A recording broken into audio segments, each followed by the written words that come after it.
17 women in the country have been killed by domestic violence this year, one more than in 2016, the Women's International Zionist Organization, WIZO, reported 82 women in total have died due to domestic violence in the past 5 years. Be the first to know, join our Facebook page.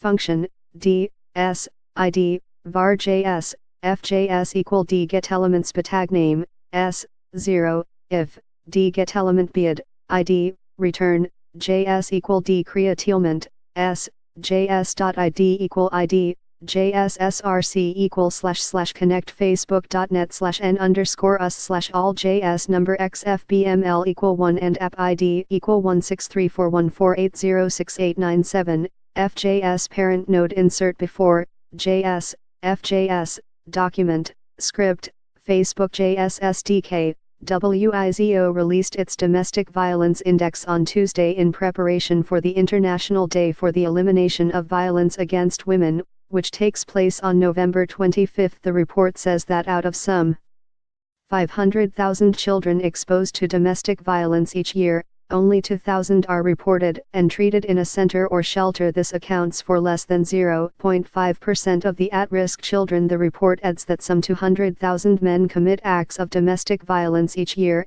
and over 1 million Israelis are stuck in the cycle of violence. In 2016, some 12,000 of the women who were victims of violent acts were treated by authorities and went to shelters. Michael Arian Sagi, a social worker and WIZO's director of programs for the advancement of women and for combating violence, told the Jerusalem Post on Tuesday, around 12,000 women were treated in shelters in 2016 while 200,000 women needed to be treated. And when you talk about kids that are witnessing the violence, even fewer are being helped. The main issue is that so many families are caught in the cycle of violence and so few are being treated.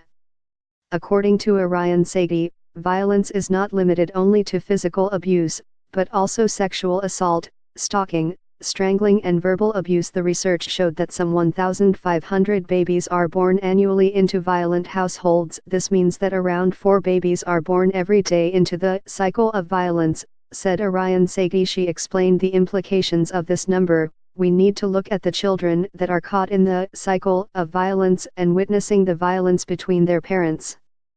In 10 to 20 years, these kids will have families of their own and the potential of them being a victim or an abuser is significantly higher than kids from homes without this type of exposure.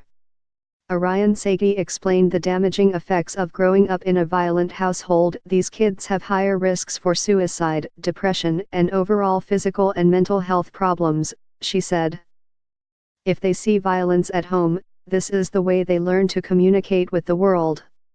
The information collected by WIZO came from the Labor and Social Affairs Ministry, the Health Ministry, the court system and the Israel police between 2016 and 2017 and implies that there are tens of thousands more families that are living inside the cycle of violence that are not being reported to the authorities. The report also notes a 10% increase in restraining orders from 2016 compared to 2015. The report shows that 8,935 families and 10,116 individuals went to one of the 103 domestic abuse shelters in the country in 2016. Out of that total number of individuals, 2,568 were men. Out of the 103 shelters, only 20 are equipped to treat children. Arian Sagi explained to the Post the difficulty that comes with reporting these acts of domestic violence.